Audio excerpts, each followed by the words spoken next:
Hello friends, welcome to my YouTube channel अभी study 95। दोस्तों, आज की क्लास में हम आपको पढ़ाने वाले हैं चाल, समय और दूरी के बारे में पढ़ाएंगे। तो प्लीज़ पूरा वीडियो देखिएगा और मैं आपको बहुत ही आराम से और बहुत ही ट्रिकी वे में समझाऊंगा।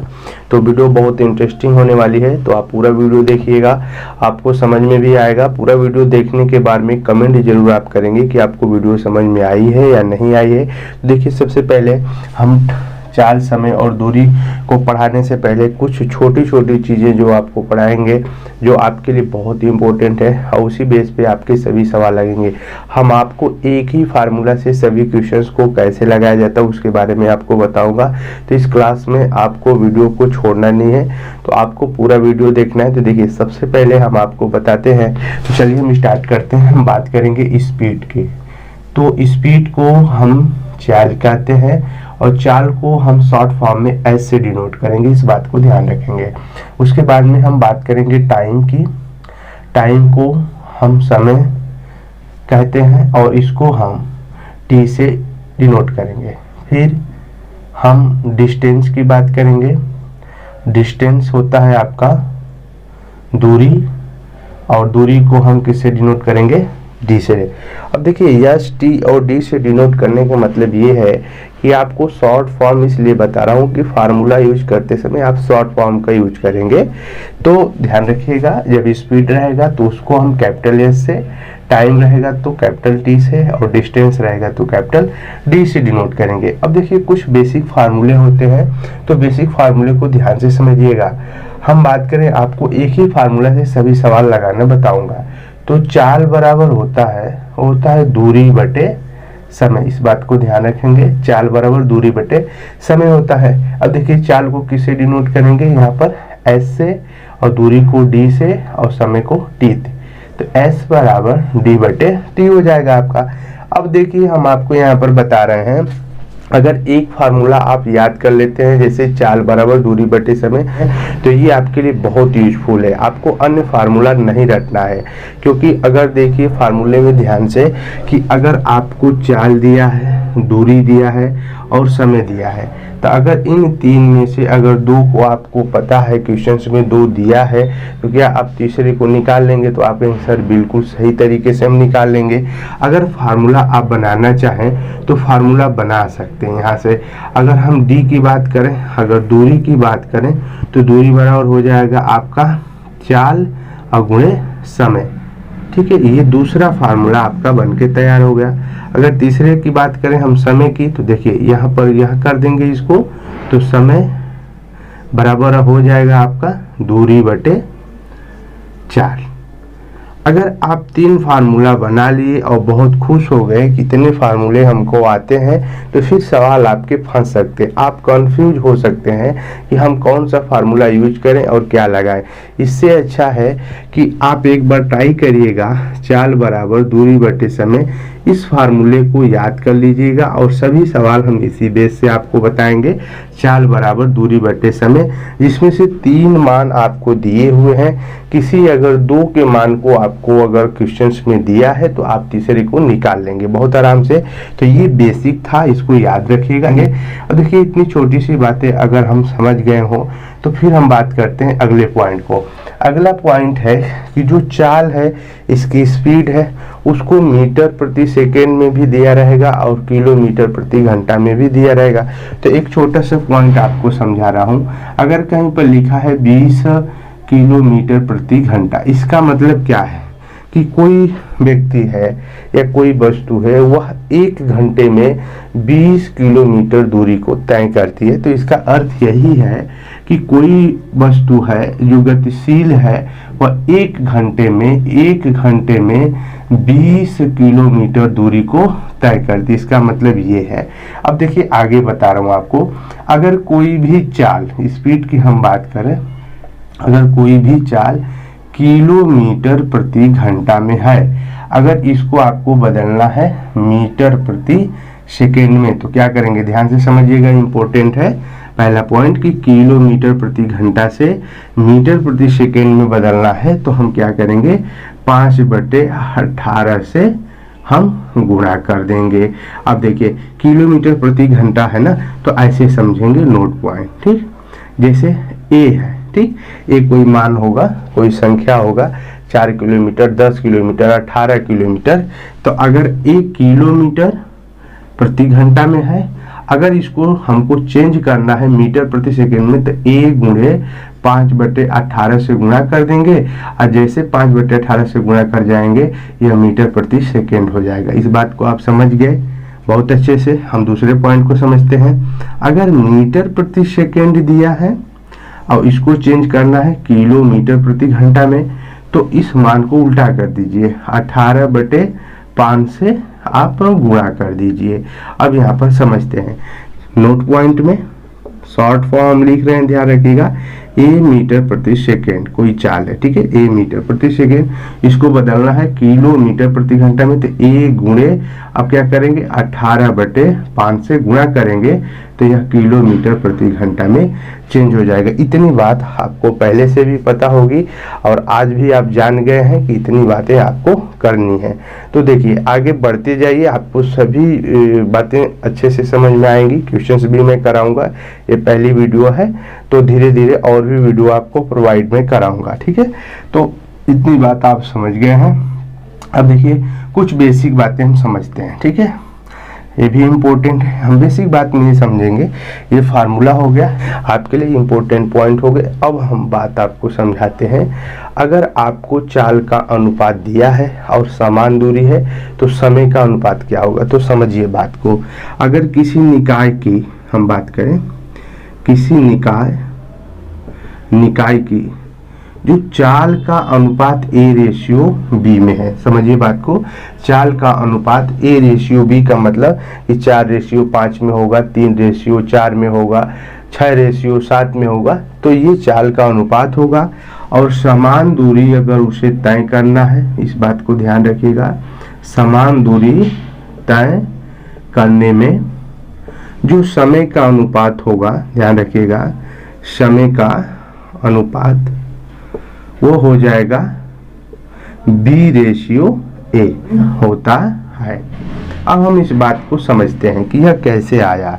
तो देखिए यहाँ पर आप जान रहे हैं कि चाल बराबर दूरी बटे समय। बहुत तेजी से नहीं पढ़ेंगे, इस बात को ध्यान रखिएगा। अगर दूरी समान है तो जो यहाँ पर चाल होगा इनवर्सली प्रोपोर्शनल टू 1 समय के होगा।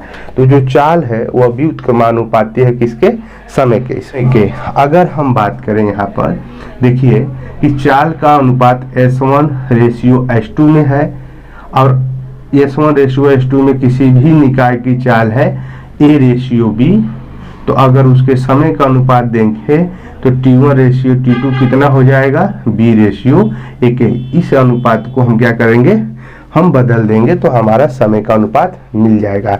तो यहाँ से भी मैं आपको एक छोटा सा सवाल कराऊंगा। तो इतनी बात क्या आप समझ पा रहे हैं? अगर इतनी बात आप समझ ले रहे हैं तो इसको आप नोट कर सकते हैं, इसका स्क्रीनशॉट ले सकते हैं। और अगर आप इसे बहुत अच्छे तरीके से समझ गए हैं तो मैं देखिए इससे रिलेटेड कुछ क्वेश्चंस करा रहा हूँ जो आपको काफ़ी अच्छे से समझ में आएगा। इस पॉइंट को याद रखिएगा, इसी फार्मूले पे हमको सवाल लगाना है और सभी सवाल आपके लगेंगे। तो देखिए हम आगे बढ़ते हैं, पहले सवाल की तरफ बढ़ते हैं। देखिए पहला सवाल आपका है, ध्यान से समझिएगा। अगर चाल का अनुपात आपको दिया है 2/3, अगर आपसे समय का अनुपात पूछे तो आप क्या करेंगे? तो देखिए समझिए, चाल का अनुपात आपको हम बताए थे A/B रहे तो उनके समय का अनुपात B/A हो जाएगा। तो यहाँ पर डायरेक्ट आप 3/2 करके आंसर लिख सकते हैं। बट आया कैसे, इस बात को हम समझते हैं। देखिए यहाँ पर जो आपका चाल था वो यूनिवर्सली प्रोपोर्शनल टू किसके था, 1/T के। तो इस बात को समझिए कि अगर चाल को हम बढ़ाएंगे तो समय हमारा कम होगा और चाल को घटाएंगे तो समय हमारा ज़्यादा होगा। तो यहाँ पर हमको ऐसे करना था, इस बात को समझ लीजिए। T1/T2 बराबर हो जाएगा 1/2/1/3, ठीक है। जो चाल है वह व्युत्क्रमानुपाती है समय के, ठीक है। तो इतनी बात आप समझ गए। अब देखिए 2 और 3 का एलसीएम लेंगे तो 6 होगा, तो यहाँ पर हम 6 से गुणा कर देंगे, ठीक है। तो 2 तिहाई 6 और 3 दूनी 6, ये हो जाएगा 3:2। तो जो मैं डायरेक्ट लिखा हूँ उसको यहाँ पर आप समझ गए हैं कि इतना कैसे आया, ठीक है। अगर हम दूसरे सवाल की बात करें, अगर T1:T2 और T3 में अनुपात 2:3:4 का है तो उनके चाल का अनुपात कितना हो जाएगा बताएंगे आप। तो देखिए कैसे निकालेंगे, ये आपका बताना है, ठीक है। ये आपका प्रश्न है कि अगर समय का अनुपात दिया है, समय का अनुपात देखिए, समय का अनुपात दिया है 2:3:4, तो अब आपको बताना है कि इनके चाल का अनुपात कितना होगा। तो देखिए 1/2 रेशियो, 1/3 रेशियो और 1/4 रेशियो करेंगे। अब 2, 3, 4 का एलसीएम लेंगे तो कितना हो जाएगा, 12 हो जाएगा। अब देखिए यहाँ पर तो 2 छक्के 12, 3 चौके 12 और 4 तिहाई 12, तो आंसर क्या मिला, 6:4:3। तो ये किसका अनुपात है, चाल का अनुपात है। क्या इतनी बात आप समझ पा रहे हैं, बताएं। हमें उम्मीद है कि इतनी बात आप समझ पा रहे होंगे, ठीक है। इंपॉर्टेंट है, एक एक लाइन के सवाल बन जाएंगे तो इसको आपको बताना पड़ेगा, ठीक है। तो फार्मूले से ही आपको पता चल रहा है कि जो चाल है वह क्या है, व्युत्क्रमण अनुपाती समय के। जब समान दूरी तय करना तो उनके अनुपात को हम चेंज कर लेंगे ना, तो बहुत अच्छे तरीके से हम चेंज कर लेंगे। अब देखिए कुछ आगे सवाल हम करा रहे हैं आपको, ठीक है। पहला, दूसरा, तीसरे सवाल की तरफ बढ़ते हैं। तीसरे सवाल को हम ध्यान से पढ़ेंगे और स्क्रीन में आपको दिख रहा होगा कि 18 किलोमीटर प्रति घंटा चाल को, देखिए 18 किलोमीटर प्रति घंटा की चाल है, ठीक है। और इसको बदलना है आपको मीटर प्रति सेकेंड में, ठीक है। 18 किलोमीटर प्रति घंटा को आपको मीटर प्रति सेकेंड में बदलना है, ठीक है। तो देखिए किलोमीटर प्रति घंटा को मीटर प्रति सेकेंड में बदलने के लिए हम क्या करते हैं,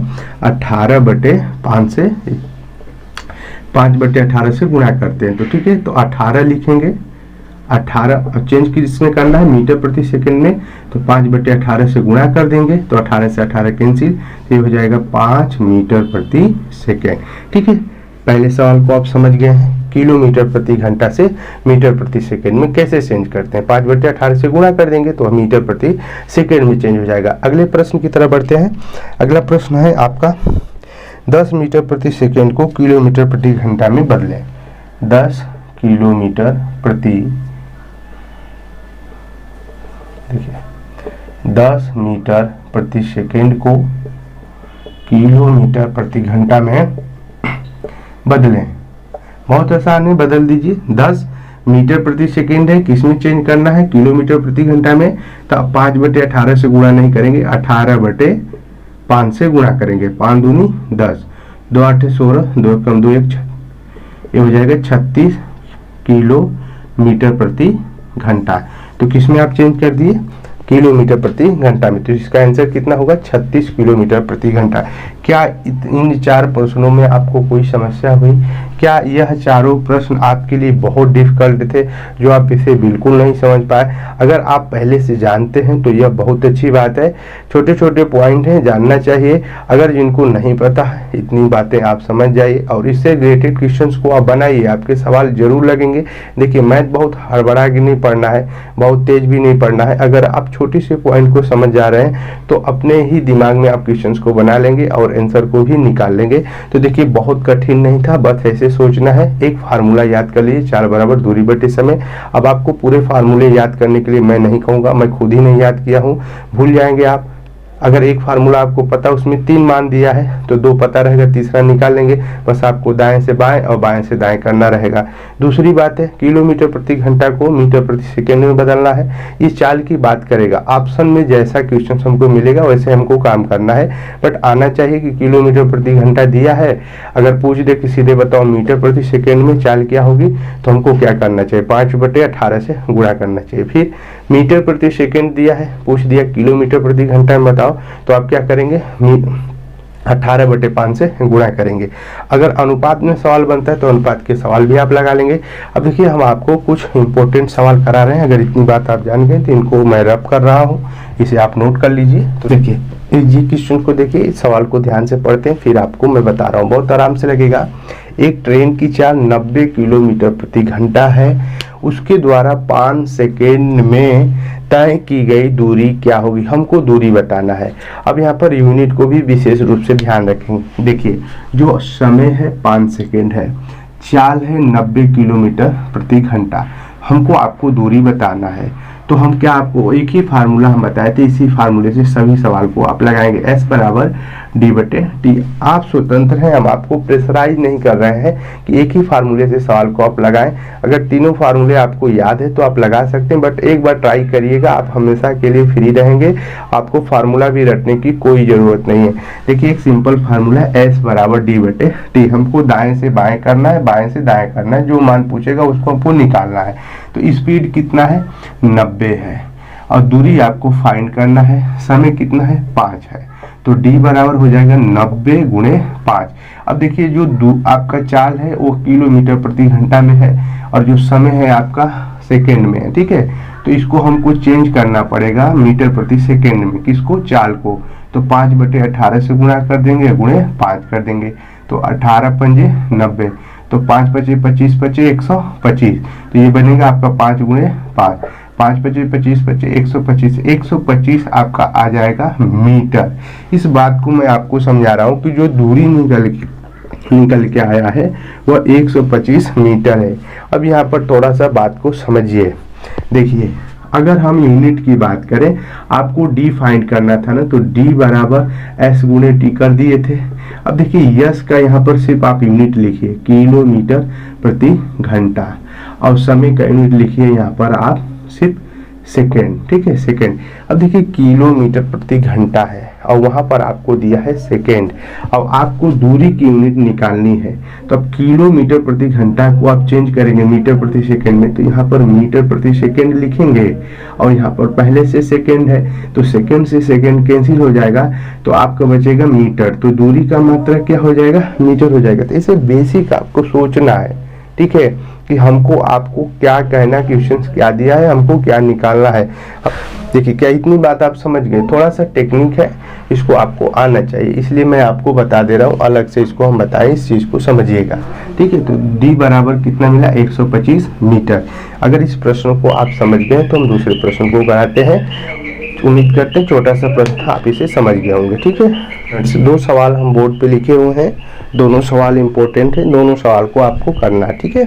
तो देखिए दोनों प्रश्न को बहुत ही आराम से, बहुत ही प्यार से करना है। अगर आप समझ गए हैं तो जल्दी जल्दी इसका आंसर बता दीजिए। एक बाइक सवार 6/1/2 घंटे में 91 किलोमीटर दूरी तय करता है, तो उसकी चाल, इसमें आपको s फाइंड करना, ठीक है। तो s बराबर d/t होता है, तो आप जल्दी से इसको लगा लीजिए, ठीक है। s फाइंड करना है तो d कितना है आपका, 91 किलोमीटर। यूनिट सहित हम लिखते हैं, आपको यूनिट निकालने में आसानी होगी। अब देखिए जो घंटा है, जो आपका समय है वो घंटे में है, ठीक है। तो 2 छके 12 और 1 13, ये हो जाएगा 13/2, ठीक है। 6/1/2 मिश्रित भिन्न में आपका समय दिया हुआ है, तो इसको हम सिंपल में चेंज कर लेंगे, तो ये हो जाएगा आपका 2 छके 12 और 1 13/2। तो 2 का ऊपर हम गुणा कर देंगे, तो 91 गुणे 2/13, ठीक है। अब देखिए 13 सते 91 और 2 गुणे 7 का गुणा करेंगे तो कितना हो जाएगा, 14। अब देखिए 14, अब आपका ये स्पीड है। अब हमको आप क्या बताएंगे कि हम यूनिट क्या लिखेंगे, तो देखिए ऊपर किलोमीटर था और नीचे घंटा था, तो ये हो जाएगा आपका किलोमीटर प्रति घंटा। सीधे सीधे आप देख रहे हैं कि आपको जो यूनिट मिल जा रही है बहुत आसानी से उसको मुझसे लिख देना। अब ऑप्शन हम चेक करेंगे कि ऑप्शन में हमारा क्या दिया है। अगर यहाँ पर देखिए जो चाल है किलोमीटर प्रति घंटा में आ गई, अगर यहाँ पर आपको चेंज करना हो मीटर प्रति सेकेंड में, तो आप 5/18 से गुणा कर देंगे, तो चाल आपकी बदल जाएगी किस में, मीटर प्रति सेकेंड में। पहला सवाल हो गया। हम दूसरे सवाल की तरफ बढ़ते हैं। कितने समय में एक कार 75 किलोमीटर प्रति घंटा की चाल से चलती हुई 2250 किलोमीटर की दूरी तय कर लेगी। तो दूरी आपका दिया है, ऐसे लिखिए d कितना 2250, और यहाँ पर जो चाल है s 75 किलोमीटर, कितने समय में हमको t निकालना है। तो देखिए s बराबर d/t। आसान लग रहा है कि नहीं आपको, तो यहाँ से दूरी निकालना है, तो s कितना दिया है 75, और ये d है, समय कितना दिया है आपका बताइए निकालना है। ठीक है, तो देखिए फार्मूला में सेट करिए, चाल कितना है 75 है और आपको दूरी दिया हुआ है 2250 और आपको समय निकालना है। तो अगर टी को यहाँ करेंगे तो 75 नीचे आएगा, तो टी बराबर 2250 बटे 75। अब यहाँ आप कैंसिल कर दीजिए, देखिए 5 चौके 20, 5 पचे 25 और 5 एक कम 5, 5 पचे 25 और 15 तिया 45 हो जाएगा 30 घंटा। समय निकल के आया 30 घंटा। देखिए 30 घंटा कैसे आया, यह यूनिट घंटा में कैसे आई, अब यहाँ से हम समझते हैं। अगर टी को यहाँ ले जाएंगे और यस को यहाँ लाएंगे तो ये बनेगा टी बराबर डी बटे एस, और डी का यूनिट लिखिए किलोमीटर और समय का चाल का यूनिट लिखिए किलोमीटर प्रति घंटा। तो किलोमीटर से किलोमीटर कैंसिल हो जाएगा और यह एच ऊपर चला जाएगा तो आपका एच ही बचेगा, और एच क्या होता है आपका घंटा होता है। तो समय का जो यहाँ पर यूनिट निकल के आया घंटा में, तो जो आंसर मिलेगा 30 घंटा मिलेगा। क्या इतनी बात आप समझ गए हैं? यहाँ से छोटे से पॉइंट है, देखिए आपको यूनिट को थोड़ा सा समझना है। ठीक है, यहाँ पे सवाल बहुत गलत होते हैं, आपको बस ऐसा लग रहा होगा कि एक छोटा सा फार्मूला बता दिए उसी पे आप बता रहे हो सवाल को, तो ये सत्य बात है कि छोटा सा फार्मूला है, आपको यूनिट जरूर समझना है। यूनिट को कैसे चेंज करेंगे, तो 2 पॉइंट जो था वो इम्पोर्टेंट है आपके लिए, बाकी अगर और भी यूनिट चेंज करने की बात करेगा तो आप उसे बदलिएगा। तो इतनी बात आप समझ गए हैं, दोनों प्रश्न आप समझ गए। देखिए एक ही फार्मूले से सभी प्रश्न को हम लगा रहे हैं, बहुत आराम से लगा रहे हैं। अब देखिए आगे बढ़ते हैं, कुछ और प्रश्न को सॉल्व करते हैं जो आपके लिए बहुत इंपॉर्टेंट है। देखिए इस प्रश्न को बहुत ही ध्यान से पढ़ते हैं, सवाल थोड़ा सा बड़ा है लेकिन है बहुत सिंपल, और ऐसे सवाल जरूर बनते हैं आपकी परीक्षा में, तो इम्पोर्टेंट सवाल है, तो इसे ध्यान से देखिएगा। एक कार सवार 40 किलोमीटर प्रति घंटा की चाल से कोई दूरी तय करने में 9 घंटे का समय लेता है, वही दूरी 60 किलोमीटर प्रति घंटा की चाल से चले तो चलने में वह कितना समय लेगा। अब बात को समझिए, इसमें आपको कह रहा है कि पहले एक कार सवार था, वह 40 किलोमीटर प्रति घंटा की चाल से जा रहा था, इसको जाने दीजिए, इसको जल्दी है कोई दूरी तय करने में। ठीक है, तो यहाँ पर कोई दूरी मतलब डी 9 घंटे का समय लेता है, बात को समझिए, 9 घंटे का समय लेता है। अब देखिए यहाँ पूछ रहा है कि वही दूरी, कौन सी दूरी, ये वाली दूरी 60 किलोमीटर की चाल से चलने में वह कितना समय लेगा। ठीक है, तो टी फाइंड करना है। अब इतने बड़े सवाल में हम क्या लिख दिए, आपको क्या समझाना है, तो पहले लाइन के सवाल से आप दूरी निकाल लीजिए। तो s बराबर डी बटे टी होता है, तो s दिया है आपका 40 और d निकालना है और समय दिया है 9 घंटा, तो d बराबर हो जाएगा, देखिए 40 गुणे 9। अब मेरी बात आप ध्यान से समझिए, ये 9 घंटा है, हाँ, और यहाँ पर 40 किलोमीटर प्रति घंटा है, तो दूरी निकल जाएगी कि नहीं निकल जाएगी बताइए। यहाँ पर देखिए 0 और 9 चौके 36, तो जो दूरी निकल के आया वो 360 किलोमीटर निकल के आया। तो अब देखिए वही दूरी, कौन वाली दूरी, ये वाली दूरी, और यही वाली दूरी समय, यह दूरी कंप्लीट करने में उसे कितना समय लगेगा, और चाल दिया है 60 किलोमीटर प्रति घंटा। तो फिर फार्मूला लगाएंगे s बराबर डी बटे टी। तो देखिए s आपको दिया है 60, d दिया है अब यहाँ पर 360 और समय आपको निकालना है, तो समय निकाल दीजिए। तो 360 बटे 60, 0 से 0 कैंसिल, 6 के 36, तो t बराबर 6 घंटा। ठीक है, तो उसे कितना समय लगेगा, 6 घंटा। हम फाइंड कर लेंगे। देख रहे हैं एक ही फार्मूला हम यूज कर रहे हैं, आपसे हम बताए थे एक ही फार्मूला आप यूज करिए, 4-5 फार्मूला रटेंगे भूल जाएंगे, एक बेसिक फार्मूला याद रखिएगा, इसी सवाल आपके बन जाएंगे। ठीक है, तो उम्मीद करते हैं सभी पॉइंट आप समझ गए होंगे। तो ये वीडियो का पहला पार्ट था और सभी पॉइंट इंपॉर्टेंट थे, तो जल्दी इसका दूसरा पार्ट लेकर आऊँगा। अगर आप मेरे वीडियो को पहली बार देख रहे हैं, चैनल पे नए हैं, तो प्लीज़ चैनल को सब्सक्राइब कर लीजिए और दोस्तों में अपने शेयर कर दीजिए वीडियो को। तो जल्दी हम मिलते हैं अगले क्लास में, तब तक के लिए जय हिंद, जय भारत, धन्यवाद।